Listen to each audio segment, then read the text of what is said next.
Hi everyone, I'm Jim and welcome to the review of And Justice for None, the 7th studio record by the American metal band Five Finger Death Punch. Today we're celebrating the 5th anniversary of the record, so I've decided to go back and see if it still holds up or not. I've stumbled upon this band in summer 2008 because I've been a massive Motogrator fan, and back in 2003 Motogrator released their first record, which had Ivan Moody on the vocals, and I just loved his singing and screaming. So basically I found out that he was a frontman of a new band called Five Finger Death Punch, and they've just released a special edition of their first record, The Way of the Fist, which had bonus songs like Never Enough and Stranger Than Fiction, stuff like that, and I've truly loved it. I even made a review of that record last year for its 15th anniversary. To this day it's my favorite Five Finger Death Punch album. But let's get back to And Justice for None. Here's the track list. I will be reviewing the deluxe edition because it has more songs. When it comes to the lineup, this is the final record with Jeremy on the drums. He later left the band and started a new project called Psycho Sinner and semi-wrote it or something like that. Yeah, it's not that great to be honest, but it exists. The production here was handled by Kevin Churko and it's pretty unbalanced. I've actually never enjoyed a single record done by this guy, because the guitars, the bass and the vocals are very laid back and muddy, but the drums are so overproduced. They have that radio-friendly sound to it mixed with some industrial vibes, and it annoys the fuck out of me. And it's very hard to find any production done by this guy that actually sounds good, so I truly hate it. I wish Five Finger Death Punch never met this guy and never made any music with him. Because the first record of this band has an amazing production. It's crisp, it has clarity, and it's brutal. Since the second record, there's Kevin Churko, and he fucks everything up. Like, listen to War is the Answer, and then to the first record. Focus just on the production. How shitty War is the Answer sounds compared to The Way of the Fist. It's not even a competition. I hope that someday this band will drop Kevin Churko so we can actually enjoy listening to the music. When it comes to the lyrics, the message is diverse. Songs are mostly about personal struggles, addictions, relationship issues, society, stuff like that. Structure of the tracks is basic, standard intro, verse, chorus, bridge, solo, chorus, outro. It's always like that. Music is a mix of groove metal, alternative rock, metal. For some reason the nu metal haters love to call this band nu metal, but Five Finger Death Punch has nothing to do with that genre.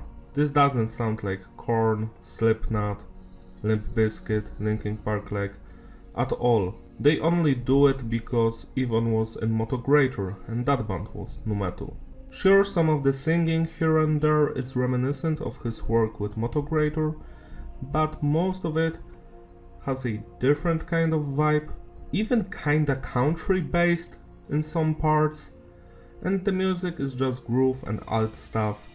Like, only 2 songs have a slight nu metal vibe to them, which is kinda sad because I am a massive fan of nu metal. The deluxe edition of the record starts with the song Trouble, which was also featured on a best of compilation from 2017. The first thing you're going to notice here is the drumming.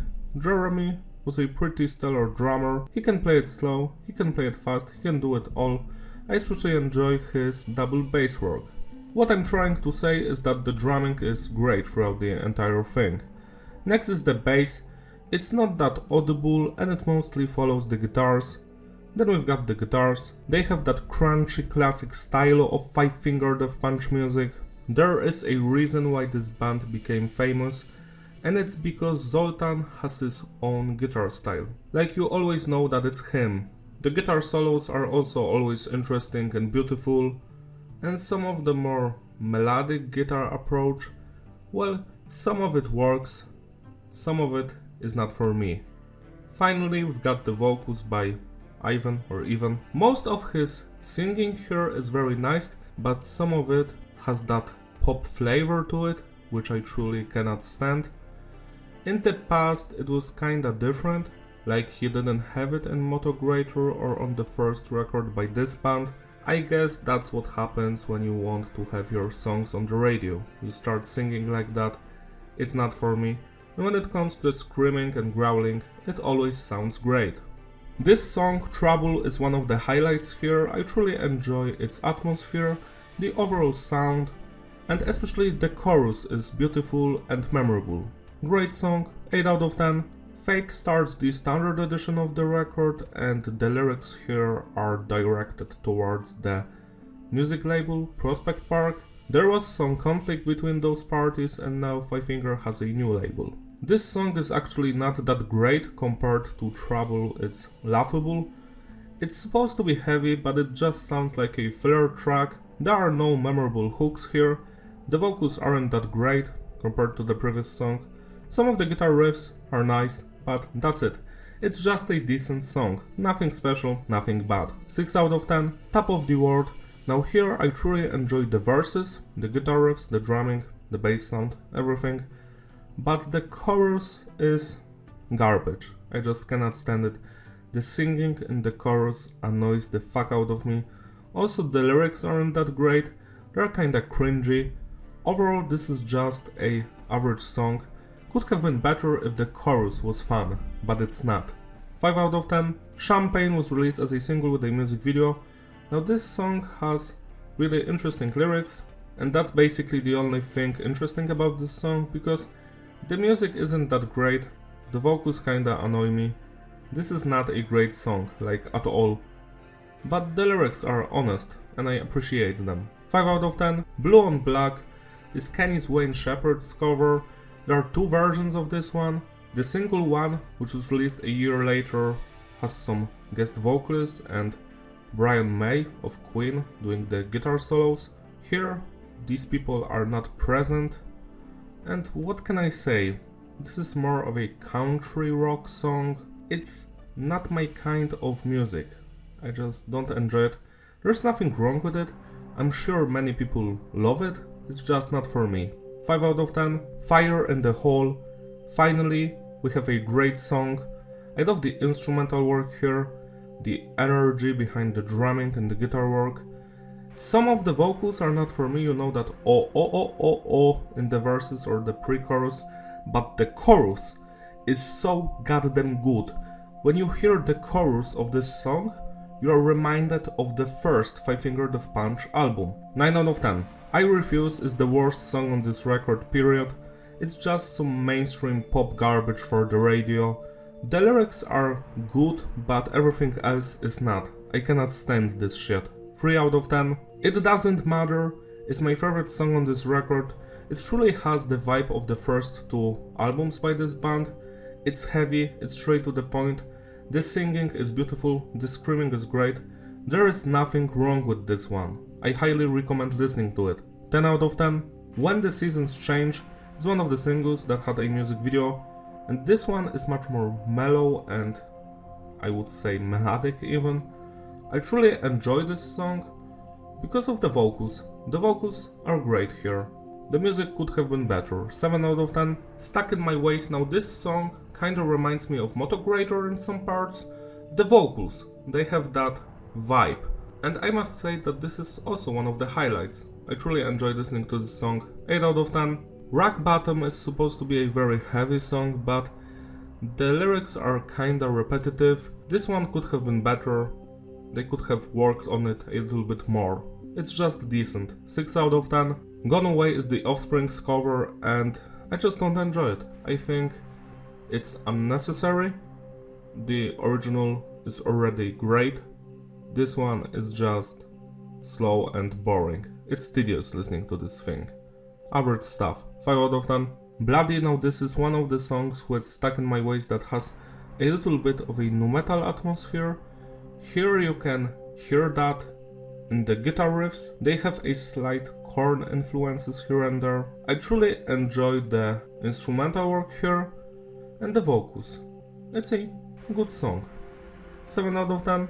And the final track on the standard edition, Will the Sun Ever Rise.